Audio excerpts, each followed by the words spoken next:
Welcome to this week's lecture. We'll be talking about evidence and inquiry, and I've split this up into two main sections. So in the first lecture I'm going to talk about the importance of evidence and source work in the context of the discipline of history, and then just draw some brief lessons from the kind of research that's gone on into history education in schools. In the second part I'm going to pick up this third point here and just focus on some practical teaching strategies.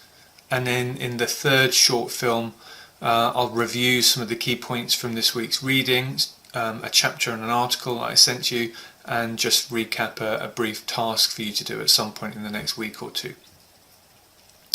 So some basic reminders. This picks up the theme from the first lecture really, that we need to constantly reinforce for ourselves and for our students that the past is not the same as history.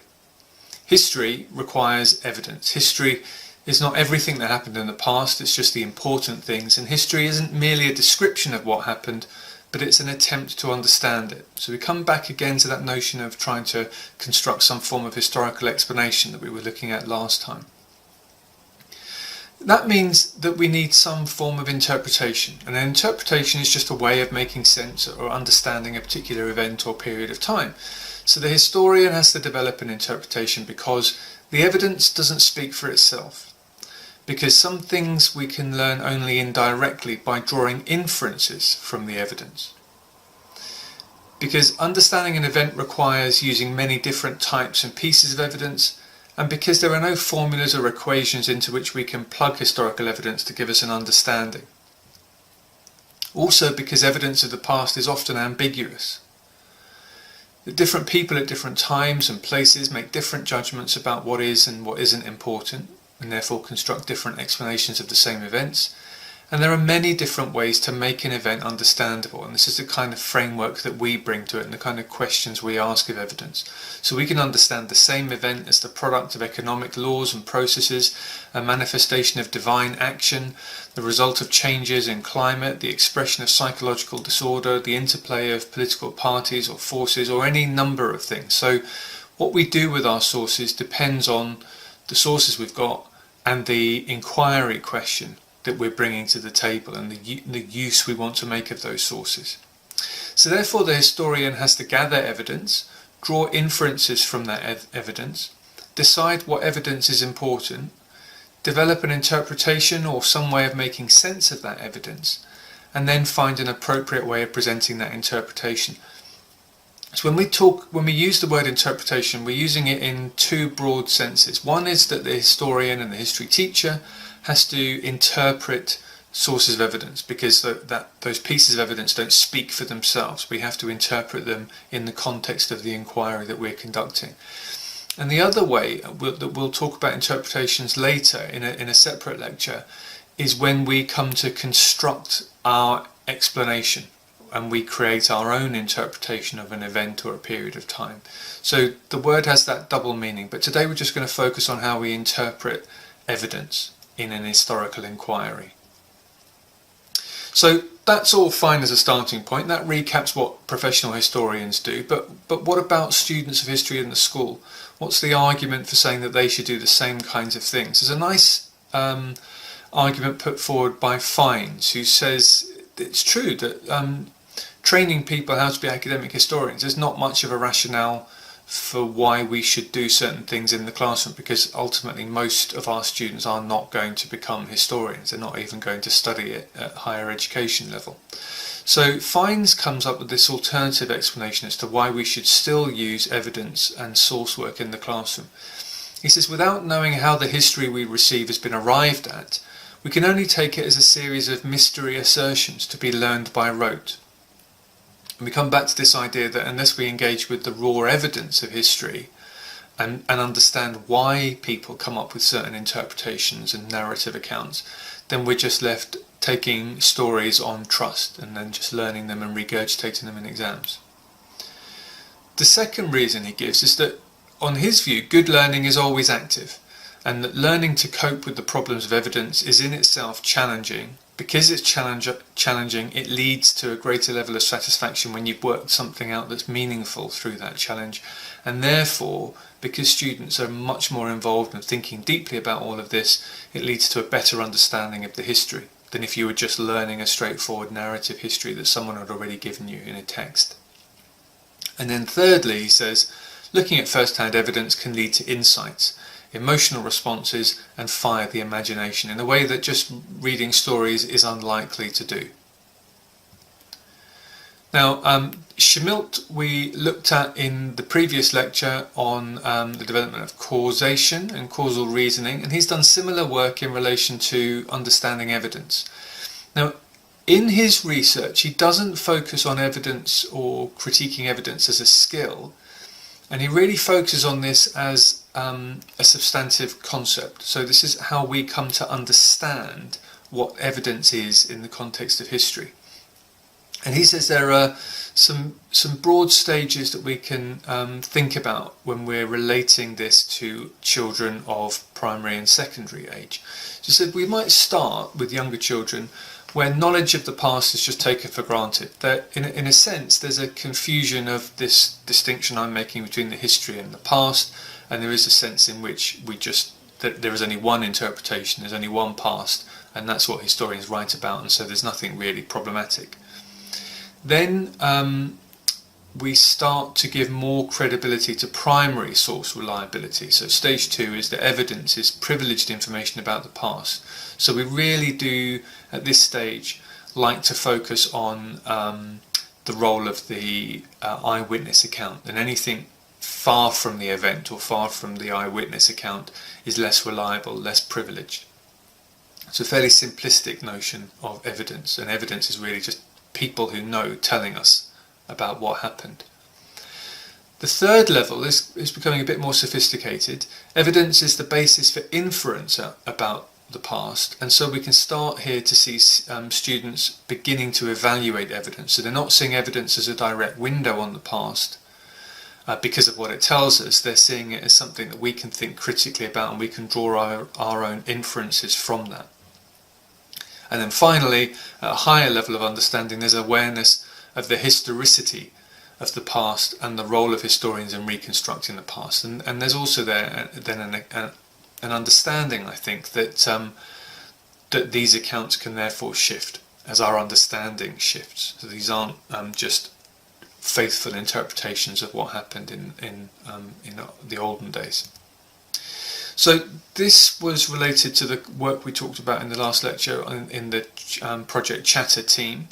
And when they characterise children's work, they capture that progression scale I was just looking at in these simple ways, really. They say younger students are more likely to rely on authority. So they want someone with the authority of an eyewitness account or the authority of an established historian or a teacher telling them what's true.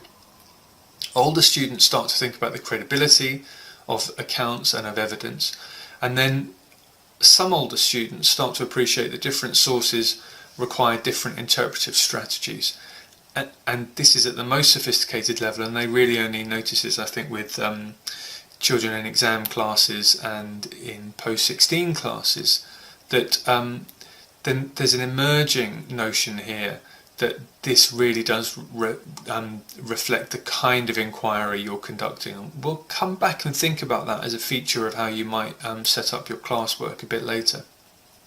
So here's an example from the Chatter team that's where they conducted some research in American classrooms. So they were looking at the Mayflower settlers who left Europe and arrived in America, and this is the question that the teacher has set. So the teacher's given the children this picture as a source, a piece of evidence. The picture was painted by William Formsby Halsall in 1882. And it's a picture of the Mayflower arriving, but the Mayflower arrived in 1620, and the teacher tells the children that we know when the Mayflower arrived it was damaged by a storm, and it fell into disrepair soon after they arrived in 1620, and it rotted in the harbour. So the teacher says, how would the artist of this picture have known what the ship looked like? So there's one way to set up a teaching task that gets the children to think about not just what's the story we can derive from this, but what's the nature of evidence and how do we read a piece of evidence that comes over 200 years after the event it's depicting. And the chatter team say, by setting this kind of task, what the teacher's really aiming for are these kinds of learning intentions. That the teacher wants to see if the children can understand that this painting is actually better as a piece of evidence about the subsequent significance of the landing of the Mayflower than it is as a piece of evidence about the actual arrival of the Mayflower. So this tells us something about the importance of the Mayflower to people in 1882 more than it does about the people on the Mayflower in 1620, and it's important for children to begin to understand that if they're going to really think about what kind of a piece of evidence is this and how would it be useful.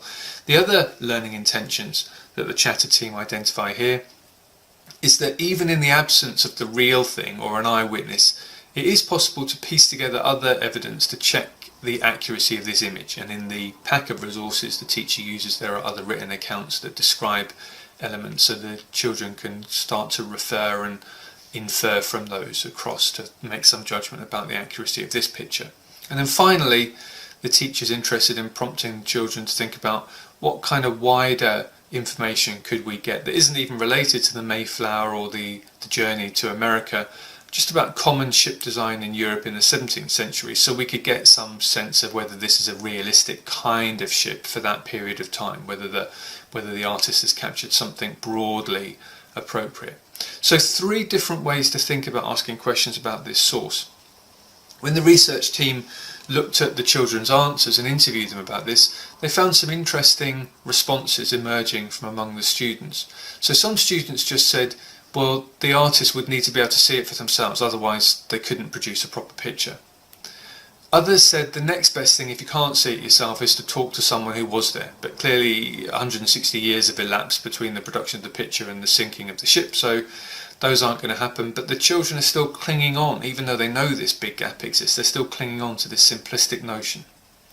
The third kind of response they heard was that you could produce something accurate if you could establish a direct chain between an eyewitness account and people who had heard that story and were passing it on, almost like a kind of Chinese whispers game, that you could hear an account which is someone's memory of a story that someone told them 20 years before and trace that back, so it's a second hand or third or fourth or fifth hand version of an eyewitness account. Other children suggested that the artist could have taken a picture of the ship as it left Europe from 160 years, 260 years before, and just copied the ship but changed the background so it was set in America. So that was what they referred to as a cut and paste, almost a literal cut and paste. And only some children said that you could work it out from looking at other sources, so that you could begin to make some kind of comparative inference. So again, like all of the Project Chatter work, and I'll keep referring to this as we go through the various lectures, I think this is a really good reminder that when we're working with children in upper primary and lower secondary level, that there are some very persistent and naive fallacies about the nature of historical knowledge and what it is to come to know something and think historically.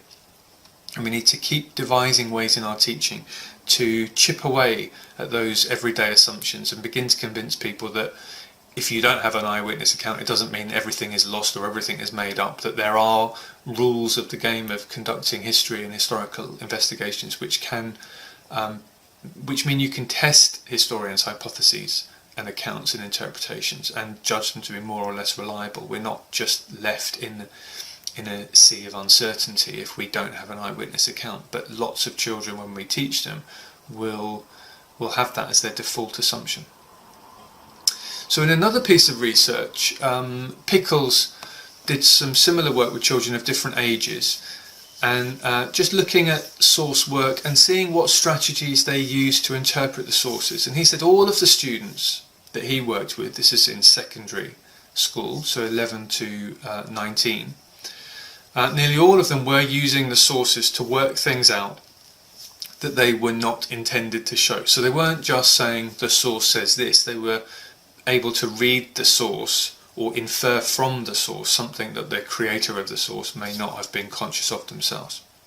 And so he says they were using the sources of evidence rather than just treating it as bits of information. So that shows that this is clearly possible if you focus your teaching on how to interpret evidence in the classroom. Then children of secondary school are all able to do it, or at least in Pickle's sample. But, he says, they differed greatly in the range of contextual knowledge they drew on. So the older children showed some awareness of the need to establish meaning in a period context, but the younger children gave no evidence they considered the establishment of meaning in any way problematic.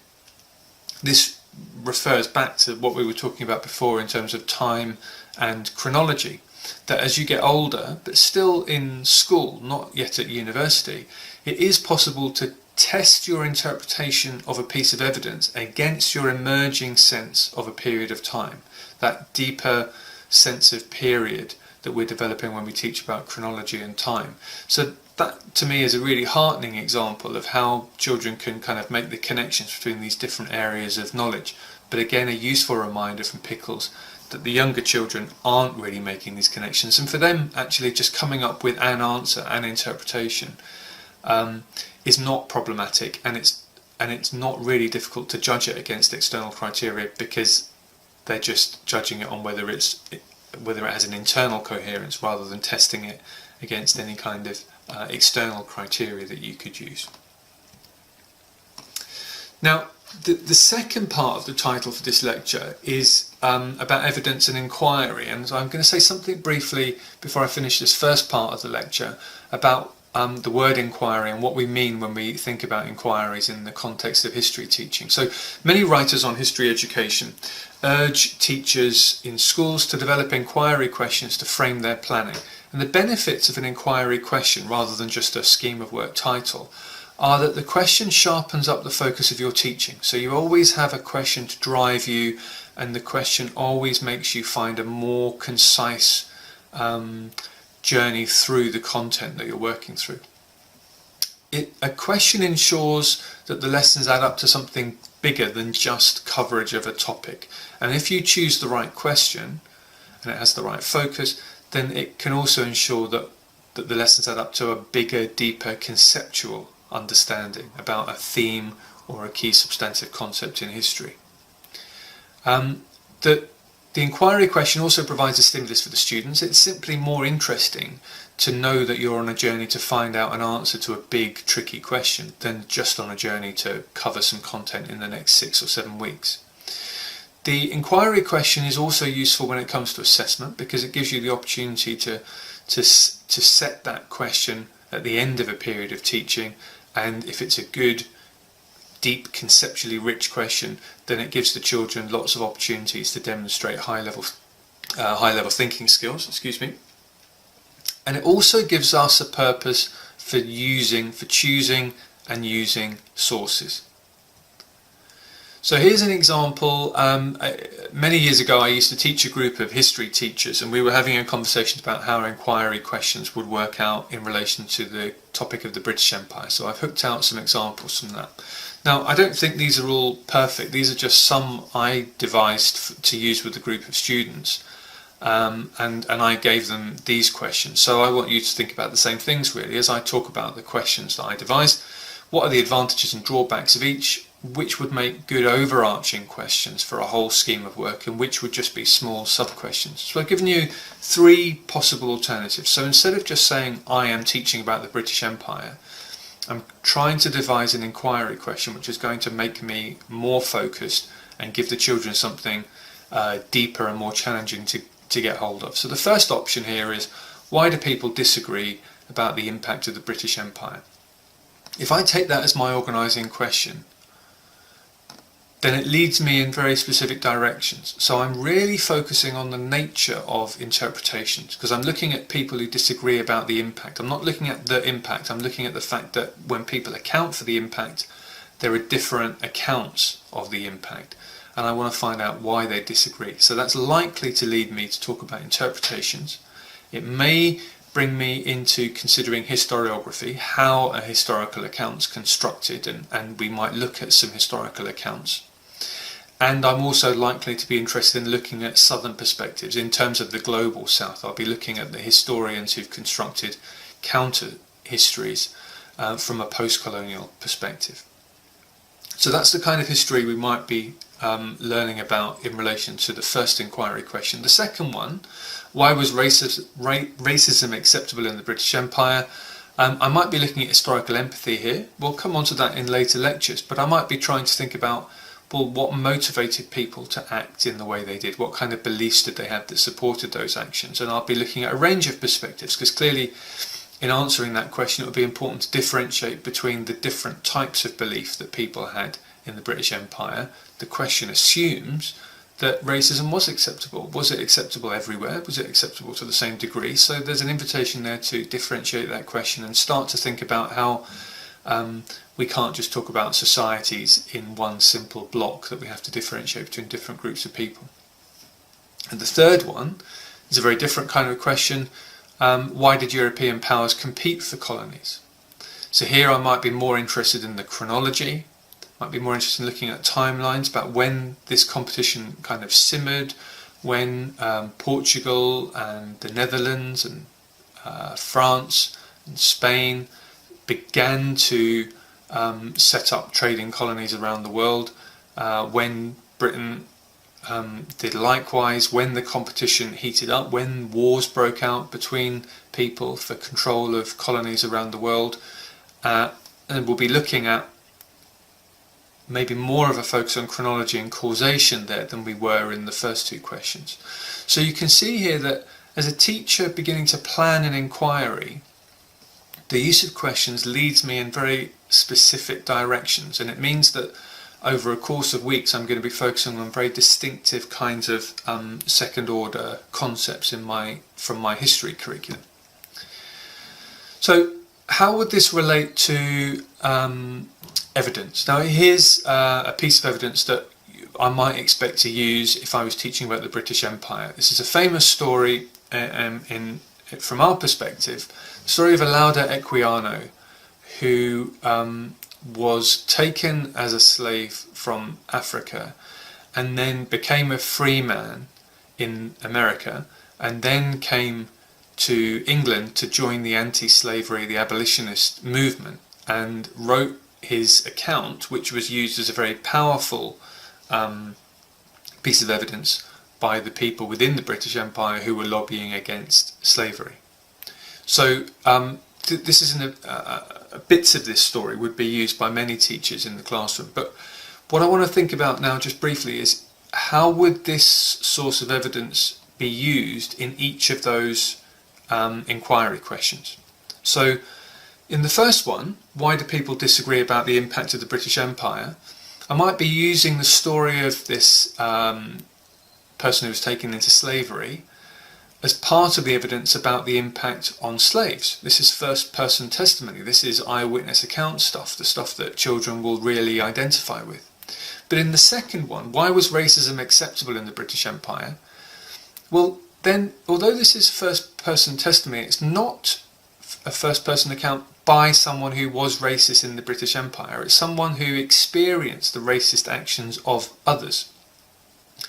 So I can use it, but in a slightly different way, and I'm inferring from the kinds of actions he reports to us as the reader what other people thought when they performed those actions on him and the people that were taken into slavery and treated as badly as he was. So it's still useful, but it's used in a slightly different way. And then in the third example, why did European powers compete for colonies?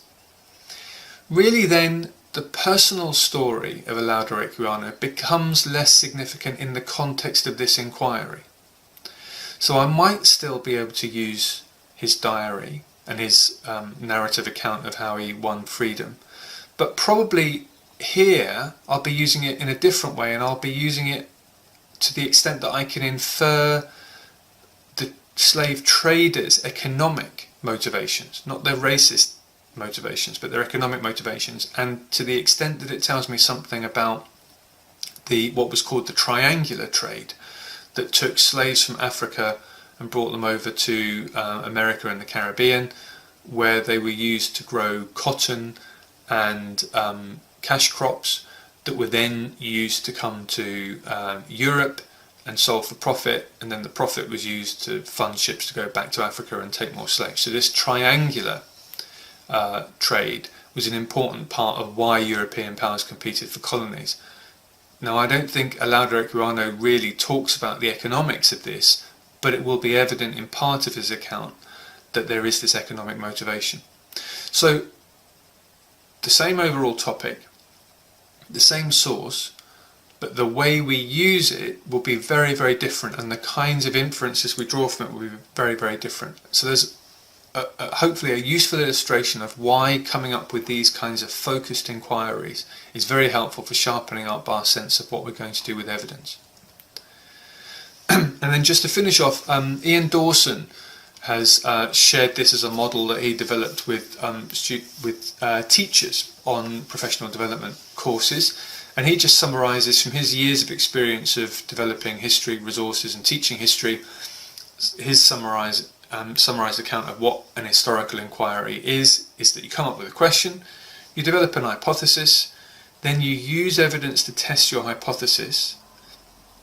On the basis of that, you reformulate the hypothesis, and then you use evidence to test the hypothesis, and you go around, as Dawson says, as many times as you can bear, or as many times as you've got time for in the classroom. So useful here, I think, to see evidence as part of a process of testing against a hypothesis, and so that double-edged notion of the concept of interpretation comes into play here, that we're always interpreting a resource in order to help us refine our interpretation of the event or the historical period. And so hopefully that's another useful way to frame it, as well as this idea of coming up with an inquiry question.